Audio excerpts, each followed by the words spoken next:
Indo British advanced pain clinic నొప్పి మాయం surgery దూరం for appointments 9155515563. Welcome to Hydream. It's me Anusha Komal. ఇవాళ మన గెస్ట్ అడ్వకేట్ ఎడ్విన్ కేదాసి గారు ఉన్నారు, వారితో మాట్లాడదాం. నమస్తే సార్. సో మీరు ఎలాగూ మ్యాట్రిమోనియల్ డిస్ప్యూట్స్ అన్నీ డీల్ చేస్తారు కాబట్టి నాకు ఒక ప్రాక్టికల్ క్వశ్చన్ ఉంది. ఇంతకుముందు పెళ్లి చేసుకోరా సెటిల్ అవుతావు, పెళ్లి చేసుకోమ్మా సెటిల్ అవుతావు అని చెప్పేవాళ్ళు, అమ్మాయికైనా అబ్బాయికైనా. నిజంగా పెళ్లి చేసుకుంటే సెటిల్ అవుతారా? ఇప్పుడున్న లాస్ ప్రకారం ఎలాంటి ప్రాబ్లమ్స్ ఉన్నాయి?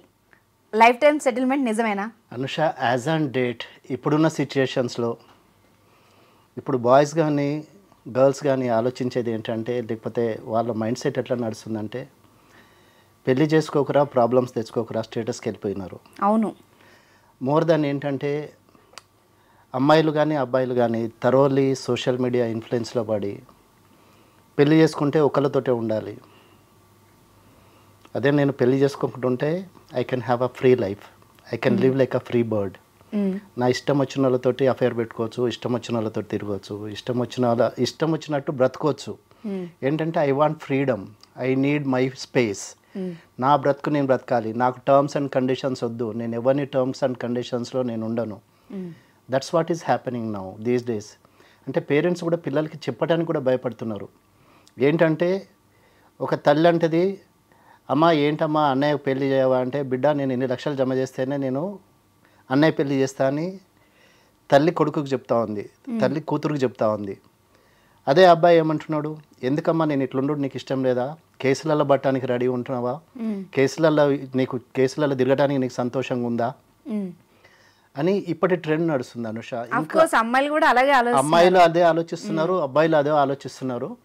ఇంకా కొన్ని రోజులకి, అంటే ఈ జనరేషన్ లాస్ట్ జనరేషన్ ఏమో, ఇంకా పెళ్లిలో ఉండటమో లేకపోతే ఒక లాంగ్ లాస్టింగ్ రిలేషన్షిప్ కంటిన్యూ చేయడంలో this might be the last generation. ఇప్పుడు మీకే తెలుసు సార్, కోర్టు బయట ఎంతమంది ఉంటున్నారో. ఇంకేంటంటే ఇంకా కొన్ని రోజులకి ఇన్స్టిట్యూషన్ ఆఫ్ మ్యారేజ్ అనేది ఇంకా no more it will exist.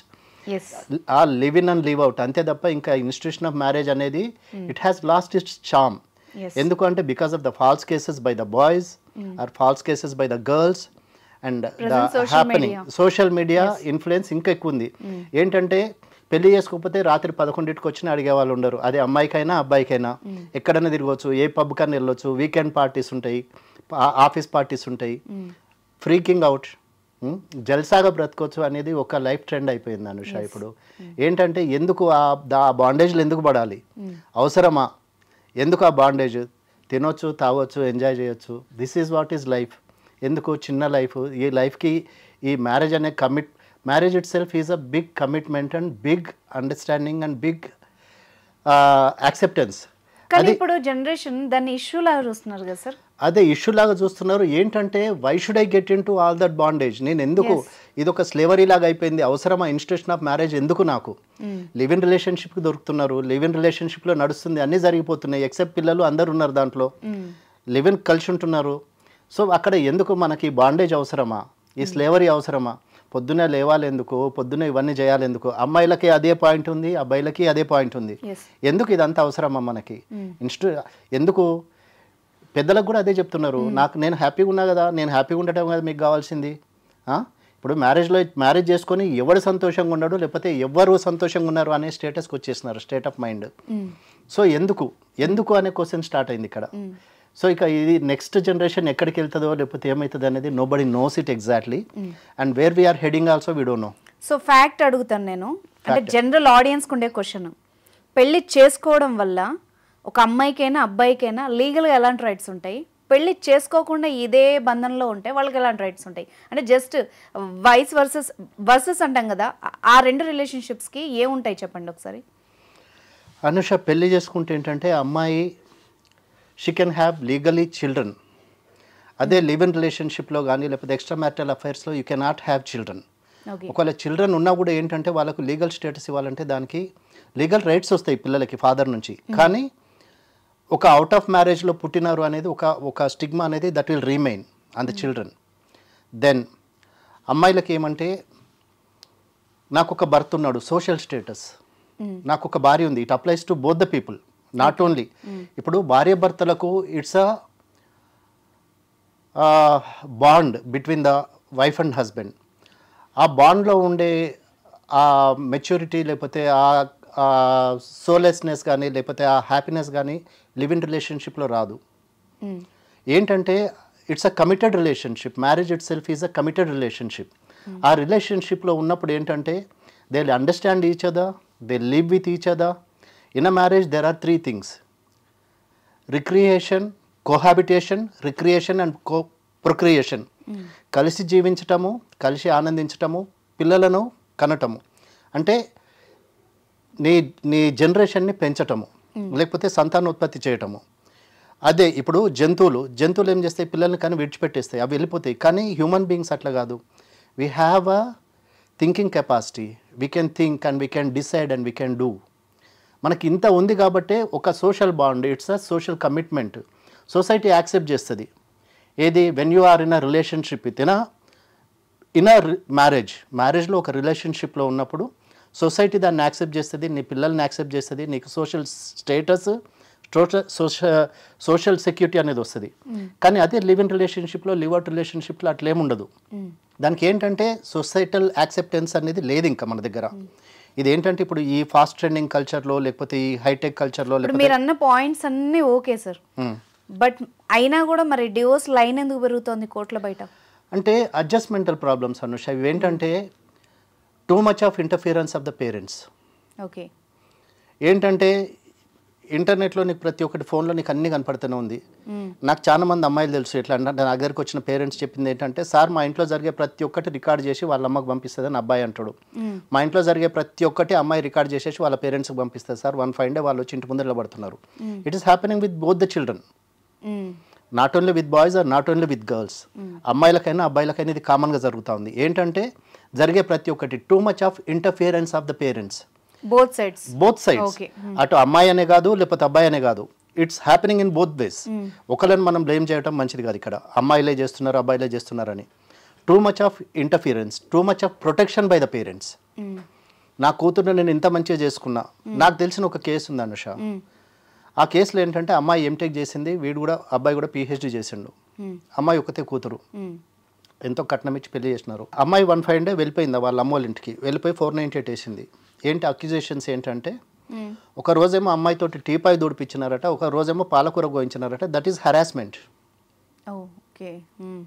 ఆ గ్రౌండ్లో తీసుకెళ్ళేసి మా అమ్మాయిని మేము ఏమీ పని చేయించలేదు, మేము ఇంట్లో ఏమీ చెప్పలేదు, అట్లాంటిది మా అమ్మాయితోటి నువ్వు టీపాయ్ దూడిపిస్తావా, నువ్వు తోటకూర గోయిస్తావా, పాలకూర గోయిస్తావా? అంటే ఇప్పుడు ఒకప్పుడు ఫ్యామిలీ రెస్పాన్సిబిలిటీ తీసుకొని అన్ని బరువు బాధ్యతలు మీద వేసుకొని జాయింట్ ఫ్యామిలీస్ ఉన్నప్పుడు అన్నీ చేసేవాళ్ళు. కానీ ఇప్పుడు ఏంటంటే సింగిల్ చైల్డ్ రావడంతో పేరెంట్స్ ప్రొటెక్షన్ ఎక్కువైపోయింది, పేరెంట్స్ ఇంటర్ఫియరెన్స్ ఎక్కువైపోయింది, గారాబంగా, టూ మచ్ ఆఫ్ గారాబము.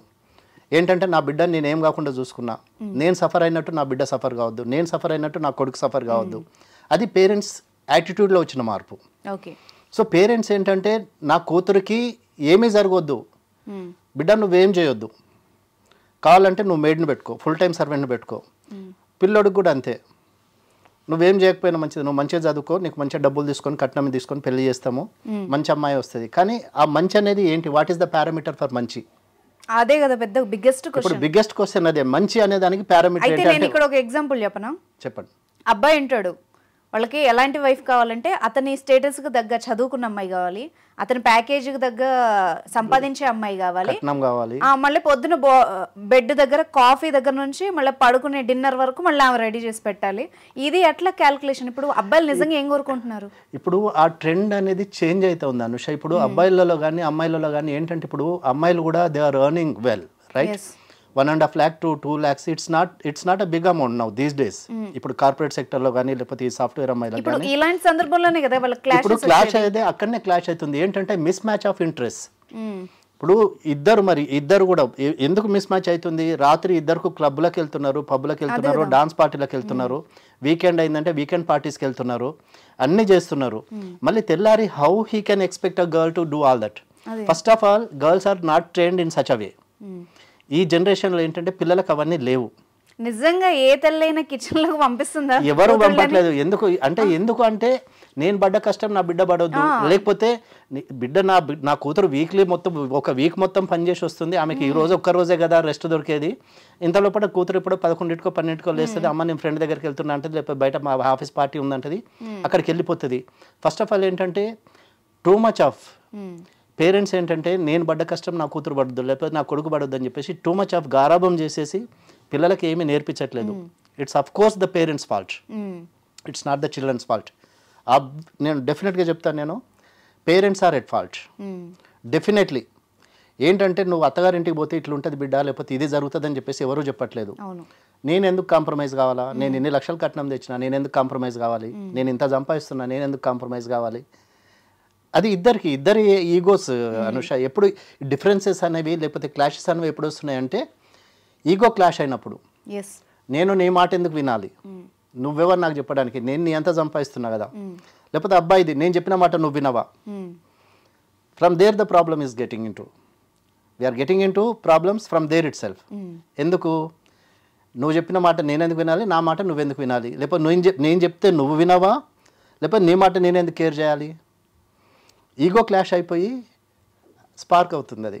ఇంకా అది ఏంటంటే ఆ సైలెన్స్ అనేది అట్లనే గ్రో అయ్యి it's sending towards the divorce, separation, legal separation or legal divorce or filing cases and all these things, these are taking place.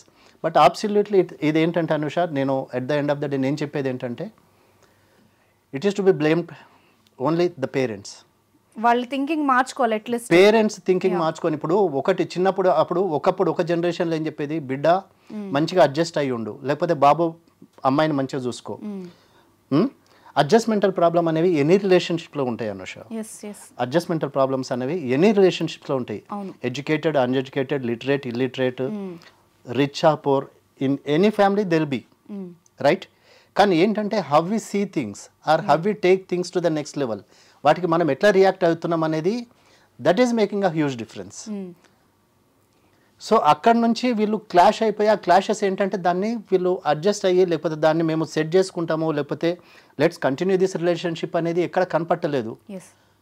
అవును వాడు నన్ను ఇట్లా అన్నాడు నేను ఎందుకు ఉండాలా, లేకపోతే నన్ను ఇట్లా అన్నది కదా నేను ఎందుకు ఉండాలా. సో అక్కడి వరకు పోయి ఏంటంటే అది ఫ్రిక్షన్ ఎక్కువైపోయి ఇంకా that is closing the relationship, ending the relationship. So which is very pathetic, and I think in future, in the long run, we may not see any more marriages or we may not see any more living together. Exactly. Couples. But ఇప్పుడు మీరు చెప్పిన changes ఏమన్నా mind sets change చేసుకుంటే maybe survive అవ్వచ్చు marriage అనేది. Parents అనేది parents దగ్గరనే ఉంటుంది అనుష. ఇప్పుడు చిన్నప్పటి నుంచి ఒక చైల్డ్కి, ఇప్పుడు నాకు తెలిసిన ఒక కపుల్ ఉంది, ఇద్దరు very well qualified people and well earning people. చిన్నప్పటి నుంచి పిల్లలకి ఏం చెప్పారు, మమ్మీ డాడీ అని నేర్పలేదు. పిల్లలు పెద్దోళ్ళు, దే ఆర్ 11-12 years, అమ్మ నానే అంటారు వాళ్ళిద్దరు. ఇప్పుడు the way we teach our children, మనం ఏదైతే మన పిల్లలకు నేర్పిస్తామో అదే వాళ్ళు నేర్చుకుంటారు. ఇప్పుడు మదర్ ఒక సెల్ ఫోన్ పట్టుకొని, ఫాదర్ ఒక సెల్ ఫోన్ పట్టుకొని, లేకపోతే ఇద్దరు తల ఒక ట్యాబ్లెట్ పట్టుకుంటే child automatically he'll also learn all that right. We're only encouraging our children to do all that. ఇప్పుడు మనం ఏదైతే చేస్తున్నాం మన పిల్లలు మన నుంచే నేర్చుకుంటారు. కానీ ఇప్పుడు ఇద్దరు వైఫ్ అండ్ హస్బెండ్ ఇద్దరు అమికబుల్గా ఉన్నప్పుడు, ఇద్దరి మధ్య ఎట్లాంటి డిఫరెన్సెస్ లేనప్పుడు, లేకపోతే if they are living a happy married life, then the children will learn from them. కానీ ఇక్కడ ఏంటంటే ఫాదర్ సాయంత్రం అయ్యేసరికి ఫాదర్ దాగొచ్చి, లేకపోతే మదర్ ఇది చేసేసి, the children will learn from the parents definitely. So all that is coming from the parents itself. Parents బాబు ఇది కాదు లైఫ్, ఇట్లా, లేకపోతే ఇది ఇట్లా చేస్తే ఇది అవుతుంది, లేకపోతే ఇది చేస్తే ఇక్కడికి వస్తుంది అనేది మనం వాళ్ళని కాషన్ చేసినట్టయితే అవన్నీ డెవలప్ కావు Anusha. So definitely I will definitely blame the parents for the ఇది మన ఈ రిలేషన్షిప్స్ ఎందుకు బ్రేక్ అవుతున్నాయి, లేకపోతే మ్యారేజెస్ ఎందుకు బ్రేక్ అవుతున్నాయి అంటే it's absolutely two much of interference of the parents, two much of attention giving, two much of వాళ్ళను ప్యాంపర్ చేసేసి వాళ్ళను ఇక్కడ దాకా తీసుకొచ్చేసి. అంటే at the end of the day ఏంటంటే ఓకే నా కూతురు నా ఇంటికి వస్తుంది, కానీ వస్తే ఏం లాభం. ఇప్పుడు ఆల్రెడీ ఫస్ట్ మ్యారేజే కావటం చాలా కష్టం ఉంది ఈ రోజులలో. అట్లాంటప్పుడు ఒకసారి పెళ్ళి సెకండ్ మ్యారేజ్ అంటే ఇట్స్ నాట్ దట్ ఈజీ. ఒక సోషల్ స్టిగ్మా అనేది పడిపోతుంది, అరే సెకండ్ మ్యారేజ్ అని. సో అది అంటే ఇద్దరు ఒక మ్యూచువల్ అండర్స్టాండింగ్ తోటి, ఒక మ్యూచువల్ దీంతో ఉంటే దెర్ ఈజ్ నో ప్రాబ్లం. కానీ అంత అడ్జస్ట్ అయ్యి అంత అండర్స్టాండ్ చేసుకునే కపుల్స్ ఎంతమంది ఉన్నారు? So it's a big question ఇది. అంటే where we're heading or where we're what we're going to do and what is going to happen with the next generation and the God alone knows. God has to save all that. Thank you so much sir, me time spend చేసినందుకు. Welcome.